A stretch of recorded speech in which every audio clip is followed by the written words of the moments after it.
American Ethical Union put out about the New Zealand terrorist attack. I am part of the rapid response team that's comprised of, excuse me? Okay, I just want to make sure that everybody can hear me. Okay, I'm part of the American Ethical Union rapid response team that puts out statements about important issues of our day. So as you can imagine, we all got together to put together this statement. So I'm going to read it for you now, and then I have an invitation for you. The American Ethical Union utterly condemns the evil act of violence that took 50 lives, a 50th person died today, and injured 48 people in Christchurch, New Zealand. Murder is always wrong, but atrocities which target a group of people because of their religion or ethnicity compound that wrong by harming not just the victims themselves, but their entire community.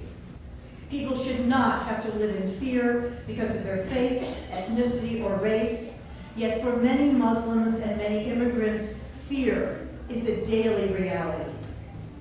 This mass killing is a terrifying reminder of the power of hatred to move people to take the lives of others.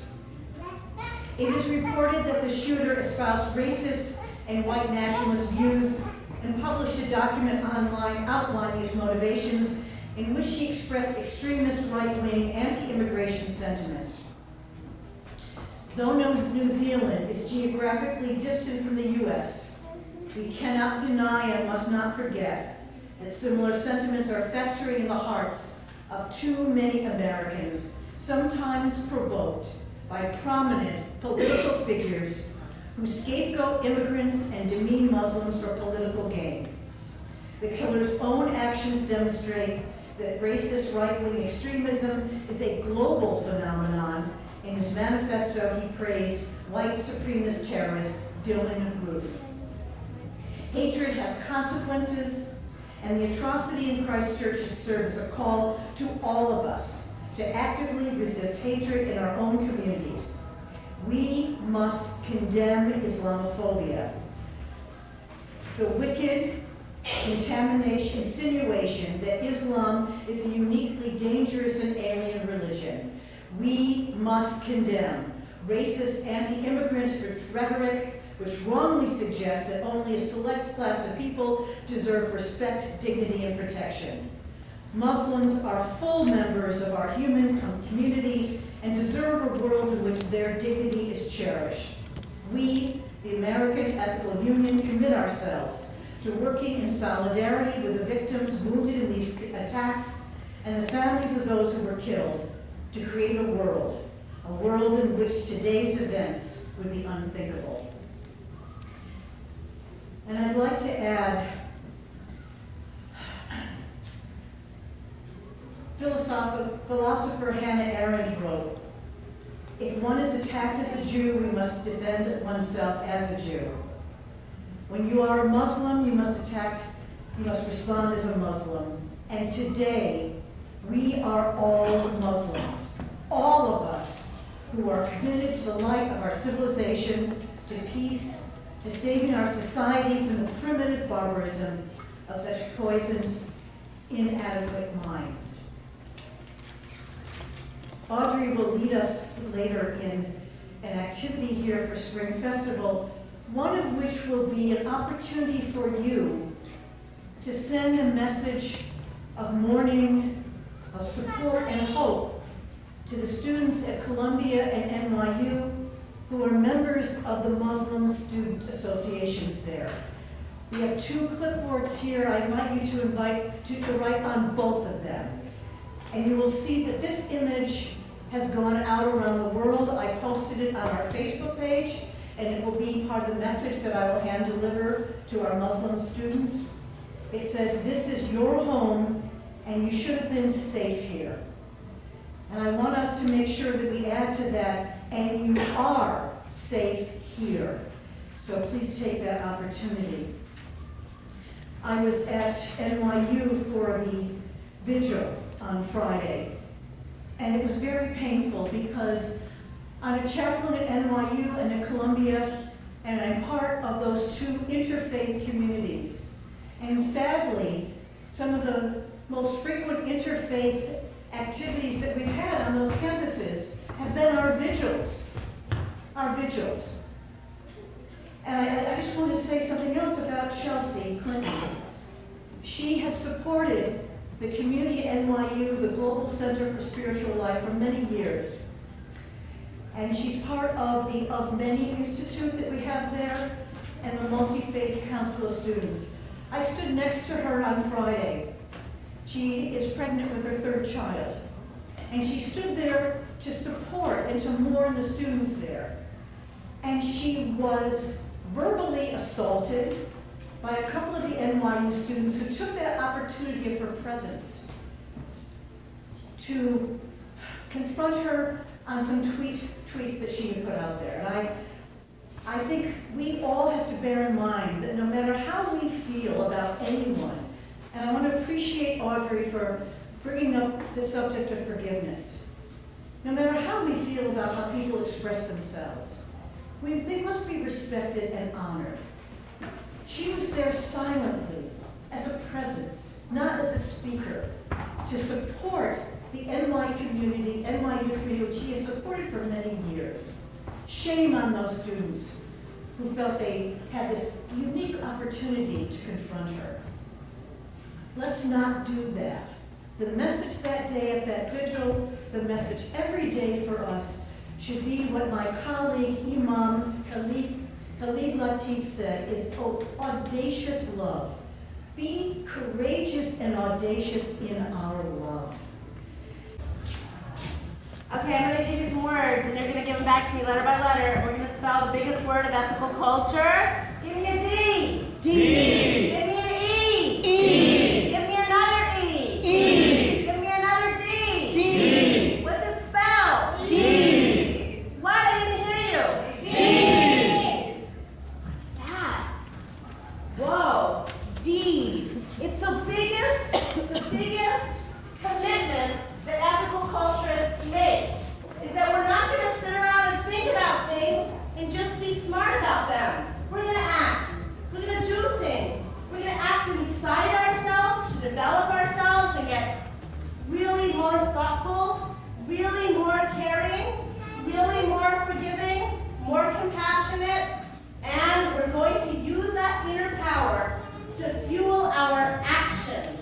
I'd like to introduce to you the concept of the ethical body.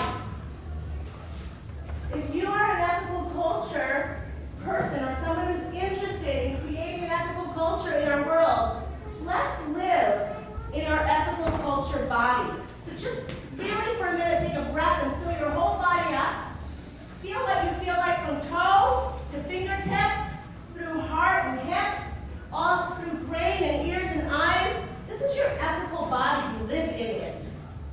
It's yours. You take care of it. And it is your vehicle for action. You have to use it. So we're here today to invite you to participate in a number of actions. You're going to travel through this ethical portrait of a body. Head, you can see this, you guys are the ethical culture symbols. This is the head, the body, the arms that reach out, the legs, and we are surrounding it with our circle. I tell the children the ethical culture symbol is the ethical body in the ethical world. How do we do that? Really, through D. So, I'm going to talk you through the ethical body that's laid out for you here, and then we're all going to get up and just be super active and visit all parts of the ethical body and engage in it with all the different invitations that it offers us. Okay? Yeah. Okay. You have to pay close attention. It's a lot. Just like your body. Look in your body. Oh my God, there's so much going on in my body. Whoa, how do we manage? In this community ethical body portrait, there's a lot to participate in. So bear with me. Ready? We're going to take them around. Okay, first thing, hold these up. Okay, at the heart level is the seed secrets.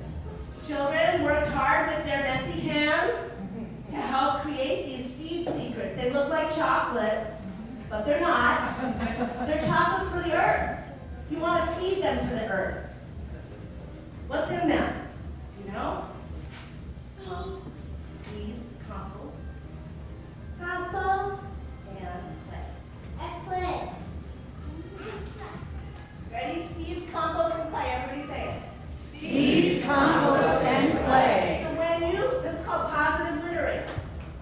When you drop one of these, somewhere it has the fertilizer, the nutrients, and the seeds all packed in one little bundle so that you can do random acts of beauty all around New York City and in your neighborhoods. So you'll go home with some seed secrets. There's enough for each of us to probably have one or two, but you can always make more for yourself. These are really nice ways to just do positive littering. And you can bury them in the ground. You can dig a hole and bury it like you would just planting seeds, or you can just throw it or place it very gently down in whatever land that you'd like to.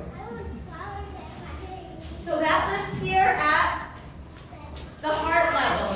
And along with it are some rainbow colors.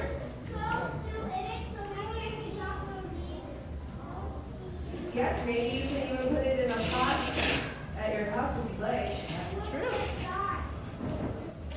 So at the ethical heart level, there are these rainbow colors, and these are so you can accompany your seed action with a little message or mantra to the earth, like I love you, earth, or I'm committed to your wellness and mine too, earth and me and us. You know, so you're gonna, these are little messages, so you know that when you give a seed pod to the earth, you're also giving the earth a message.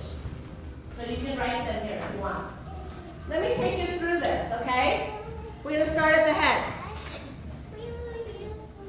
When we were together in December, who was here? Raise your hand if you were here in December. Winter Festival. Winter Festival. So in the Winter Festival, we made this weaving, and we thought about the past, the future, and the present. And so here, this is our memory space.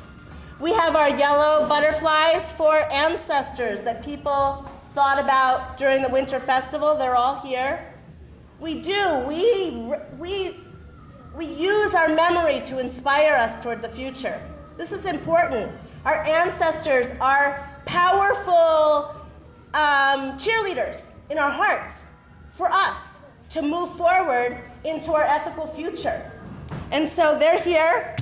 At the eye level, we look backwards toward the past. We look forwards toward the future. We know it's hard. So one of the things that we've been working on at Ethical Culture is the idea of personal power to fuel us when things are hard. What if we get sad or mad or depressed or frustrated and we don't even know how to be kind to ourselves or each other or the earth? Well, we've created something called placebo power. Everybody say placebo power. Placebo power. So up here, you can create your own placebo character. You think of like an inner, like an animal or a creature or something that inspires you that has a great power. And you say like, I have the courage of the tiger to move forward even if I am afraid. And then you can get beyond the things that take you down. So we want you to develop a placebo power for yourself, okay? And that placebo power, it's like your best friend in the back of your mind. Always there for you to build your courage. Coming down to the mouth, actually. Let me hold up the mouth. The mouth invites you to visit the other room, where you're going to make a video statement of commitment to the future. You are talking to children in the future when you talk on a video in the other room. Amy will be there to greet you.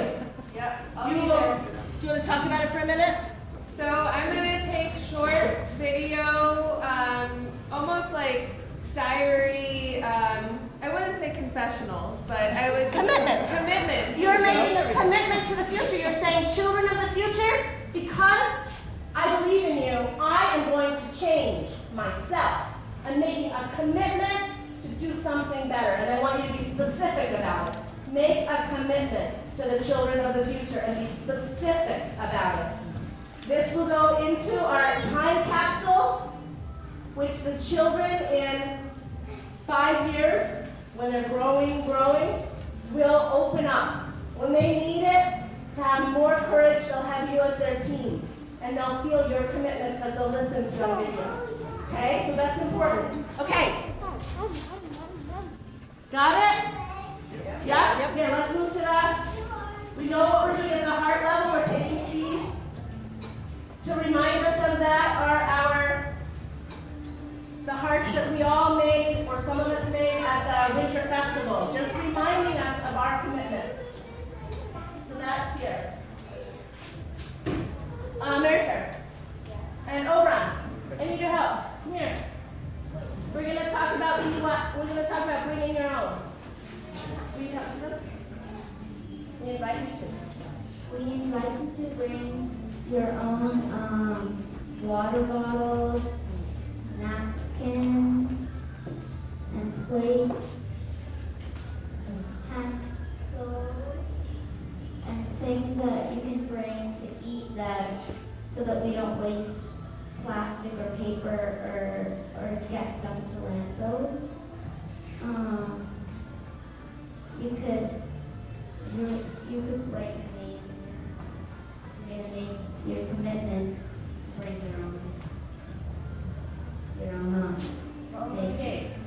And we're doing like this game that if you bring a utensil or a napkin,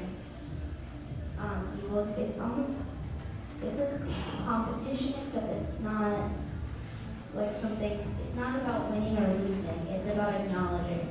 So each time that you bring your own, you get like a star or a check mark or something, like a sign for for each thing.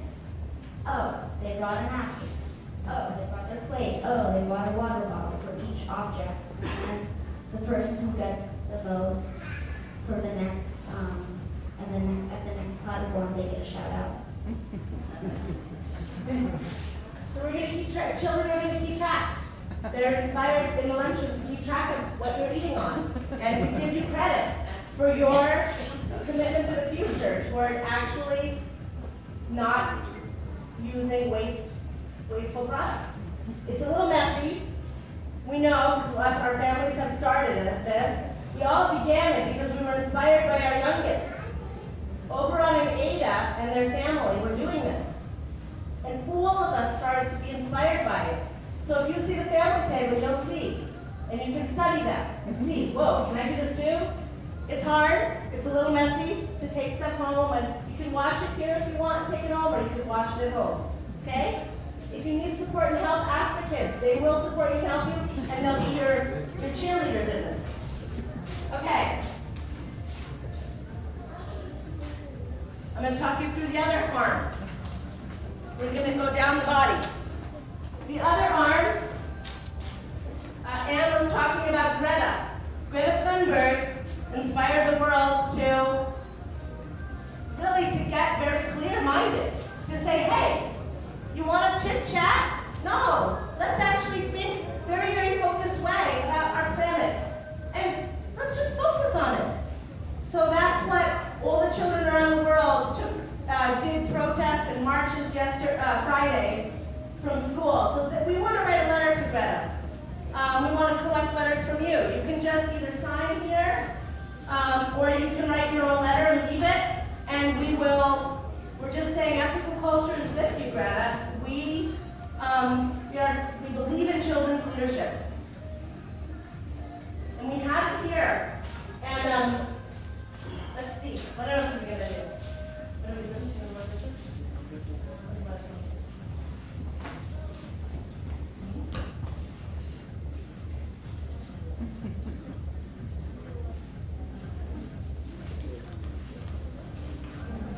So then, so this part of the body is called talking trash. And we're using like this stuff, the star, popsicle sticks, and these toilet paper tubes to make our like little puppets out of that. To make like our puppets for like to show what trash might say to the other they meant, like what would they do, how quick, like, for example. Want to give an example? Yeah, for example, let's say that this one feels bad because it's plastic. And that Hi, I'm made of paper. What are you made of? I made of plastic. Oh dear. Oh dear, it sounds like you're here to stay. That's true. I might even go to the ocean. Oh dear, what will the fish do when they see you? They might think they might think of food and try to eat me, and they could get sick. Oh my goodness, it's a terrible problem. What can I do to help? Maybe you could tell people to try to not use plastic or put it in the right place or use it if they can. I'm feeling so sad for you that you're going to create damage to life on Earth. Oh my goodness, dear plastic, you must feel terrible. Well, that's sort of true, but what else can I do? What can I do? What can people do? Good question. What do people use you for? Why do you even exist? They use me to pack to put packages that are very fragile. When they ship something, they put me inside of a box and then they put like glass or something on top of me. Ooh, I wonder if I could help. Maybe a bunch of us could get together and be like you. Ooh, could we fill up and help you guys with your packing? Ooh. That's an amazing idea. Whoa, thanks for the collaboration. Okay, so that's an example.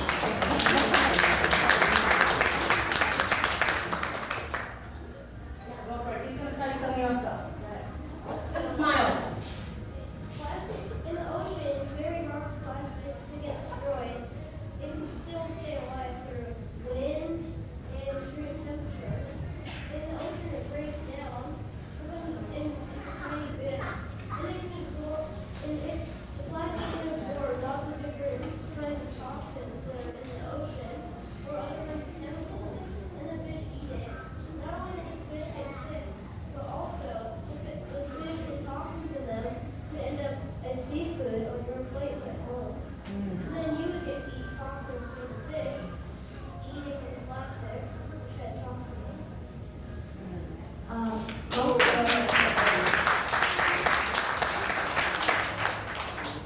Also, plastic bags look like jellyfish. So some turtles eat jellyfish. So if you don't put a plastic bag in the right place or you just leave it there on the street, think about the turtle because that turtle may not live if you leave that plastic bag. One plastic bag can be worth 3 turtle lives.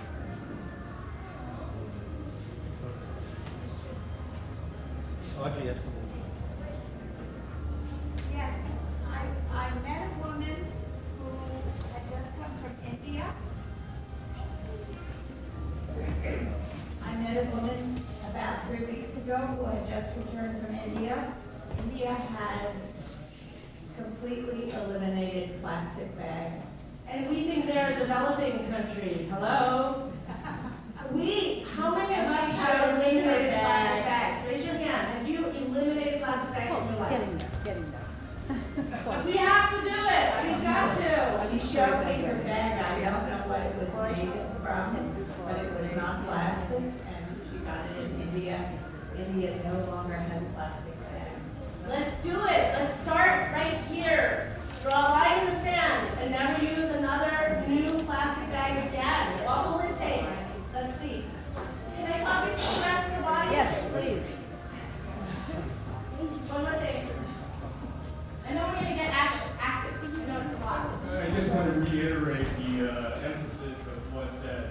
young lady in the gentleman just said. Miles and Eric. Yeah, they need to be applauded and to add to the utensils or whatever plastic instruments you're using. I think it's one of the biggest reasons why there's so much microplastics in the ocean, which is 12,000 units, parts per liter of ocean water. So to add to the microplastics, there was recent garments, which is a microsynthetic clothing that each of us are wearing right now, that is also adds to that microplastic. So if you think about synthetic garments that you're wearing, I think to add to this Save the Earth movement, you should reconsider your designer clothes or rayon or synthetic garments and follow your heart. Let's do that. Let's really examine every purchase we make and every item we pick up. Let me talk you through the rest of this, you guys. I went to an ethical culture meeting where ethical culture said, hey, the dairy industry is so harmful to the earth. Why are we still drinking dairy milk? Well, there are other kinds of milk. And so what we're doing is we're saying, I started with today, I brought walnut milk. I know that some of these milks are actually also very damaging to the planet, like I've read about almond milk being a real fierce industry that's really not becoming healthy for the earth. So we do have to examine, and these milks also have some poisons in them unless you look carefully. Like this one actually does have some sugar, I'm sorry. But it does not have carrageenan. So if you buy an alternative milk, make sure it does not have carrageenan. It is not good for you. So today, I offer this to our drinks at lunch, but there's a list here, and if you will be someone who would be willing to offer an alternative milk to an ethical culture luncheon, you'll sign up here, and we'll send you an email, and you'll make the commitment to a date.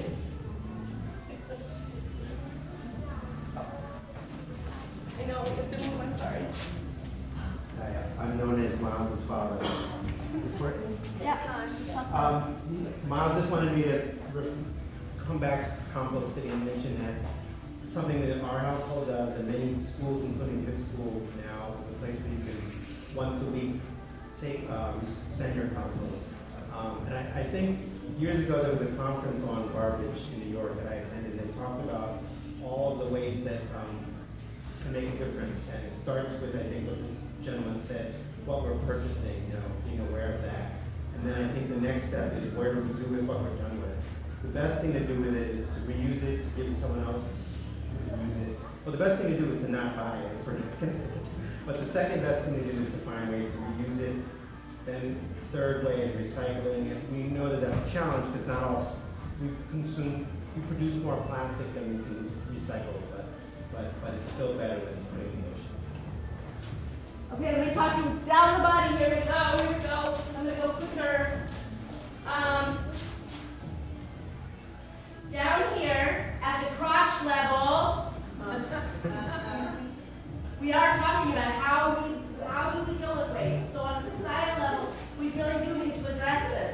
So I brought, let me just put my butterfly down for a moment. One of our ethical culture collaborators in Brooklyn is a teacher named Simba Yangala. She's from the Congo. She collaborates with an organization that houses children in trouble. She asked them, what can ethical culture do to support you? Because they have someone here now that's going to be going back to the Congo. She said, what can we give you? Do you know what she said? Underwear. People give all kinds of things, but nobody gives underwear. We have maybe shame to give underwear, I don't know what it is. But people need underwear, and they need, and so BUMI is the organization, B-U-M-I, which means life. And the invitation today is please bring underwear for children ages 2 through 18. And next week, I will make a suitcase of underwear to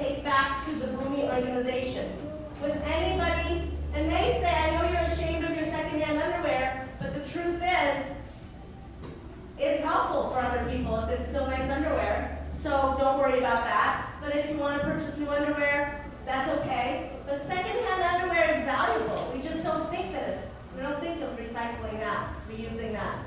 Okay, so that's an invitation. And there's a sign here that says, I will bring underwear. So put your name down.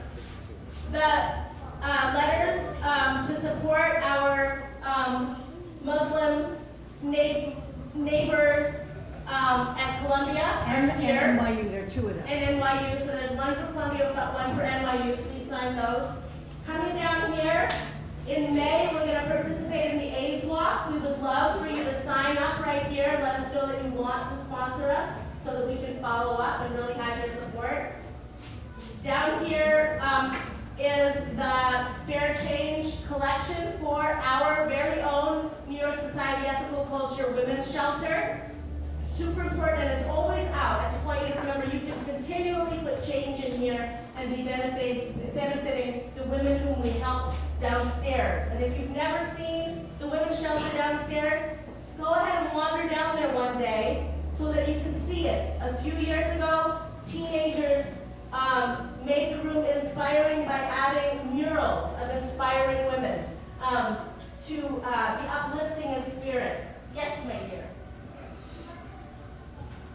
Good question, but can I answer it in a minute? And then this is for your suggestions. So lunch waste suggestions, please write them and put them here. We will collect them. We're thoughtfully trying to make change here at Ethical Culture.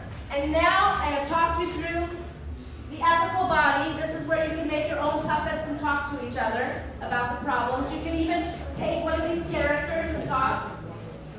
Right now, before we do our deeds, can we watch the video? Yes. We're going to watch the puppets at work, and then we're going to do these deeds, okay?